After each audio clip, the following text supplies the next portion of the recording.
7 de la mañana con 5 minutos. Nos vamos directamente a Guayaquil. Ahí en los estudios de Teleamazonas está el doctor Jofre Campaña. Vamos con el doctor Jofre Campaña, sí. ¿El doctor Jofre Campaña está listo? Sí, vamos, adelante. El doctor Campaña es una de las personas que está encargado de la preparación del mandato de Guayaquil, el mandato que el alcalde Jaime Nebot anunció exactamente hace una semana en la marcha de protesta contra el gobierno que se hizo y en la cual el alcalde dijo: nuestras quejas, nuestras demandas, nuestras exigencias los plantearemos en un documento. Doctor Campaña, buenos días. ¿Está listo ya el mandato de Guayaquil? Buenos días, señor Ortiz. Estamos trabajando en el mandato de Guayaquil, pero creo que hay algo muy importante que mencionar. Este no es una carta, ni un oficio, ni un conjunto de buenas intenciones. Este en realidad es un documento al que yo personalmente he llamado que debería conformar o constituir la Constitución de Guayaquil. ¿La Constitución? Sí, la Constitución de Guayaquil. Pero eso suena secesionista, suena o sea, un Estado tiene una sola Constitución y esa Constitución, para bien o para mal, se está haciendo en Montecristi. No, depende del tipo de Estado. Miren, bueno, este es un Estado unitario, no es un Estado federal. No, en muchos estados, incluso como España, que es un Estado unitario, con un régimen autonómico importante, cada estatuto de autonomía es en realidad una constitución de cada región española. Los estados federales efectivamente se mantienen con constituciones estadales. En Argentina cada estado tiene su constitución y no se ha desintegrado el estado en modo alguno. ¿De qué se trata de esto? Se trata de que ese verdadero sentir, lo que los americanos llamaban el covenant, esa alianza, ese pacto sagrado, ese pacto fundamental, se mantenga aquí en Guayaquil por las raíces históricas, tradiciones, cultura, etc. Y que eso permita constituirse en un instrumento jurídico que ojalá incluso pueda ser sometido a consulta popular previa. ¿Y esto con qué finalidad? Con la finalidad de que quienes están preparando el proyecto de constitución en Montecristi entiendan que no pueden excluir a esta región de la patria y a otras regiones de la patria, porque el proceso que se está llevando a cabo en Montecristi es un proceso excluyente, que no está contemplando visiones importantísimas ni de Guayaquil ni de otras ciudades. ¿Cuál, por ejemplo? Por ponerle un ejemplo, los principios de separación de poderes, número uno. Por ponerle otro fundamental, el principio o la naturaleza misma de las autonomías. El gobierno se califica autonómico, pero este es el gobierno más centralista de los últimos 25 años. No se puede plantear ni afirmar que es un gobierno autonómico cuando lo primero que se hace es terminar con la descentralización fiscal a partir de la eliminación de la posibilidad de asignar el 25% a los municipios, por poner un ejemplo.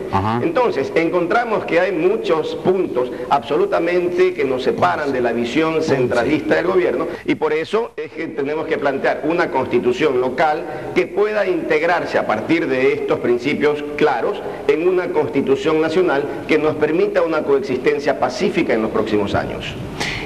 Es decir, ustedes quieren tener una constitución, Guayaquil que tenga una constitución que recoja ciertos principios guayaquileños previos a lo que esté en la Constitución. Es decir, puede haber en la Constitución del Estado ecuatoriano principios, valores, declaraciones que no estén contrapuestos, contradictorios con los principios que constarán en la Constitución de Guayaquil. No, lo importante justamente es evitar esas contradicciones, porque si vamos a tener una Constitución nacional que no refleja el sentir de esta ciudad y de otras ciudades, entonces no tenemos una Constitución que pueda garantizar la paz social.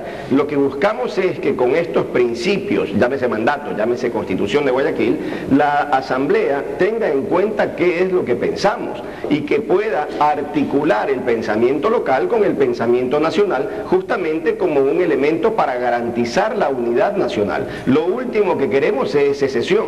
Pensar en una Constitución local no es ni separación ni secesión en modo alguno, al contrario, es un requisito ineludible para garantizar la unidad del Estado ecuatoriano. Doctor Campaña, ¿cuándo esperan tener lista esta? Yo le había llamado el mandato de Guayaquil, esa fue la palabra que usó el alcalde la semana anterior, pero usted está hablando de la Constitución de Guayaquil. ¿Cuándo estará lista la Constitución de Guayaquil?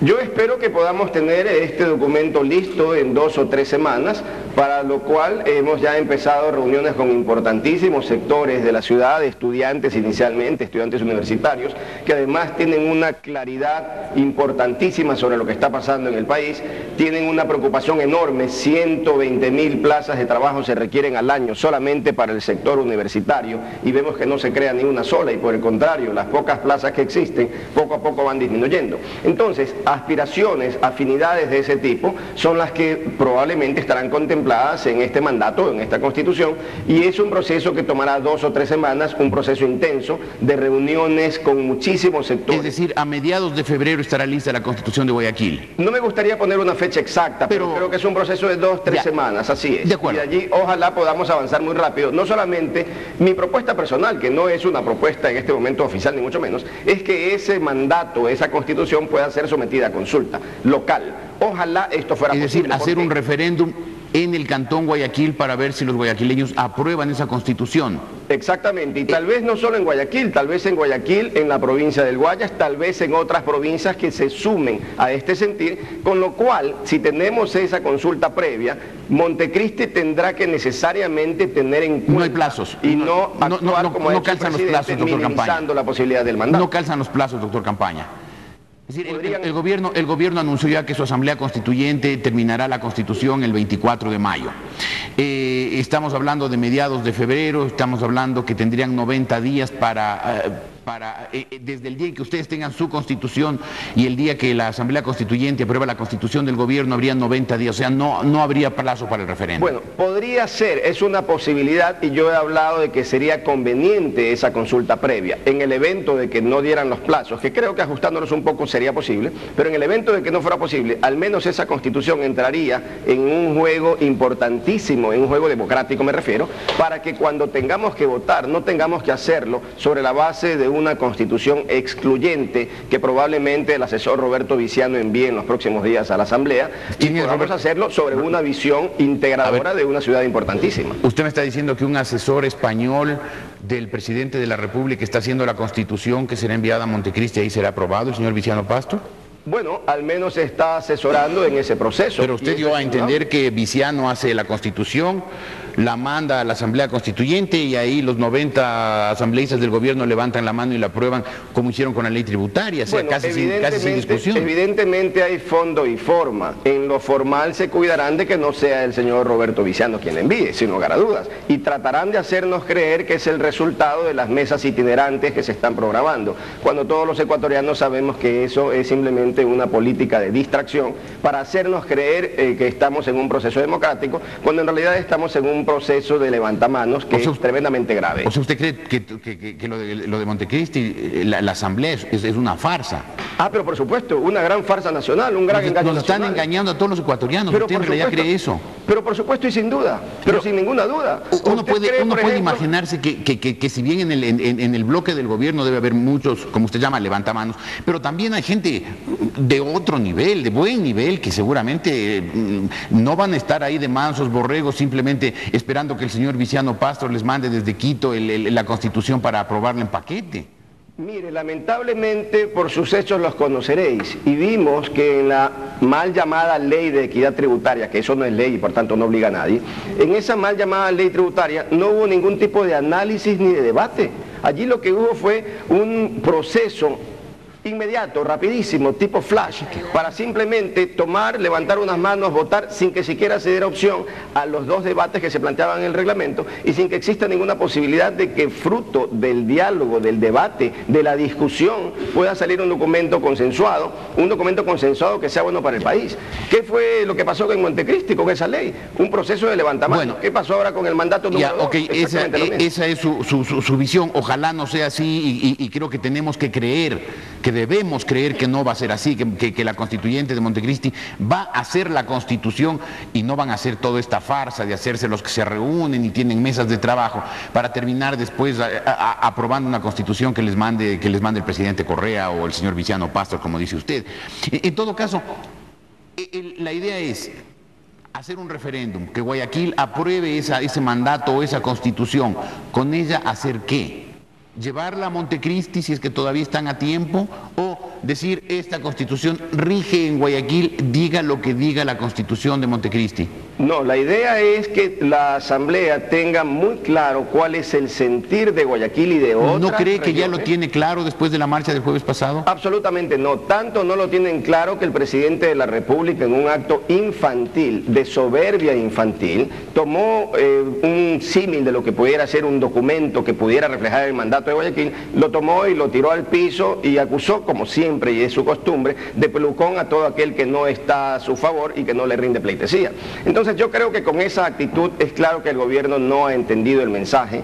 300.000 personas en las calles de Guayaquil son poco importantes para el gobierno. Si no entendió ese mensaje, ¿por qué cree usted que entenderá el mensaje incluido en la Constitución o el mandato de Guayaquil? Bueno, porque justamente lo que estamos buscando es que ante una estructuración jurídica de una visión histórica, esa visión histórica tenga la trascendencia suficiente, no solamente para que si se aprueba en referéndum obligue por ser parte de la democracia directa, aprobación de los ciudadanos, sino para que incluso en el evento de que la Asamblea pretenda no entender esta visión de país, exista un argumento muy sólido para plantear en el referéndum cuáles son las alternativas que tendríamos los ecuatorianos. ¿En cuál referéndum? ¿En el referéndum para aprobar la Constitución? La Constitución Nacional, así es. Ajá. Entonces, la alternativa sería muy claramente... Pero ¿hay algún interés, doctor Campaña, secesionista? No, es decir, no. No hay... Porque hay gente en Guayaquil, y usted sabe, los duros del independentismo guayaquileño, que más de una vez han soñado con crear una ciudad-estado al estilo de Singapur. La idea esta de si es que el Ecuador se nos radicaliza a la izquierda, Guayaquil se abre y se declara país independiente. No es esta constitución, como le está llamando usted, el primer paso para... Si es que hay discrepancias con la Constitución de Montecristi, decir, eso es Montecristi, eso es del resto del Ecuador, nosotros tenemos nuestra propia Constitución y nos abrimos. No, señor Ortiz, absolutamente no, y de manera categórica, clara, directa. No, esa no es la intención, ni es una intención escondida, ni mucho menos. Con mucha claridad lo digo. Lo que buscamos es justamente encontrar que aquellos temas que nos separan por visiones distintas de lo que es un país, puedan ser conciliadas en un proceso lógico, en un proceso democrático, que nos permita justamente una complementariedad entre la Constitución local y la Constitución nacional. En modo alguno separación, en modo alguno una nueva república, nada que se le parezca. Al contrario, lo que queremos es un Ecuador que funcione, y si ese Ecuador para funcionar requiere de profundas modificaciones en su estructura política, jurídica y administrativa, hay que ir a esas modificaciones. E incluso le digo algo, si en un momento dado fuera necesario, por ejemplo, plantear abiertamente un régimen autonómico, no con las autonomías moderadas que han sido defendidas por Guayaquil y que constan, y por otras regiones de la patria, y que constan en el proyecto de ley orgánica de autonomías, porque ese proyecto de ley de autonomías es en realidad un proyecto moderado de autonomía. Yo lo que quería saber es eso. O sea, a mí me asustó cuando usted usó la palabra Constitución de Guayaquil, porque eso suena, la Constitución es propia de unidades, de entes independientes. No, señor Ortiz. La Constitución, lo que pasa es que no entendemos en ocasiones qué es exactamente la Constitución. No, por ejemplo, el caso que usted mencionó, el caso español, las regiones autónomas tienen estatutos, sí, pero no tienen constituciones. En América, en nuestro continente, los países con régimen federal no unitario, como la Argentina, como Brasil, como México, tienen también estatutos estaduales o provinciales, no constituciones. Entonces, en el caso de Argentina, por citar un ejemplo, las constituciones de los estados federales son constituciones como tales. Mire, las cosas son... Pero incluso se llaman provincias, incluso se llaman provincias, no estados, lo cual demuestra que aceptan, pero es la constitución de las provincias. Es la constitución de las provincias. Mire, pero suena extraño que Guayaquil quiera tener una constitución, sino lo que su esencia dice que son. Los estatutos autonómicos españoles son constituciones locales. Que no se llamen constituciones locales para no afectar en un momento dado cierto tipo de debate, eso es intrascendente. Entonces usted reconoce que entonces lo de Guayaquil es un estatuto autonómico de Guayaquil, no una constitución propiamente tal. Mire, es que depende lo que se entienda por constitución. Bajo mi óptica, la constitución es el instrumento jurídico que recoge los acuerdos más importantes de un conglomerado. Es que la constitución es el marco legal superior. Si Guayaquil tiene su propio marco la Constitución ecuatoriana quedaría relegada a segundo plano y entonces... No, mire, tanto no es así que en los estados federales, por poner un ejemplo, la Constitución de los Estados Unidos no es un tema secundario, es una Constitución fundamental. ¿Qué es lo que ocurre? Existe una armonización absoluta entre la Constitución de los Estados Unidos y la Constitución de los diferentes estados. Lo mismo ocurre en Alemania y lo mismo ocurre en una cantidad importante de países, llámese Canadá. Ya. ¿Qué es lo que buscamos? Estamos hablando siempre de estados federales. En todos los casos que usted me menciona son estados federales. Bueno, en todo caso, 2 o 3 semanas estará listo el estatuto prefiero llamarlo Estatuto de Guayaquil, lo someterán a consulta popular y todos esperamos que finalmente la Constitución, la Constitución de Montecristi y el Estatuto de Guayaquil se armonicen para que no haya problemas de división en este país tan chiquito y tan dividido. Gracias, doctor Campaña, por haber estado esta mañana en los estudios de Teleamazonas. 7:20.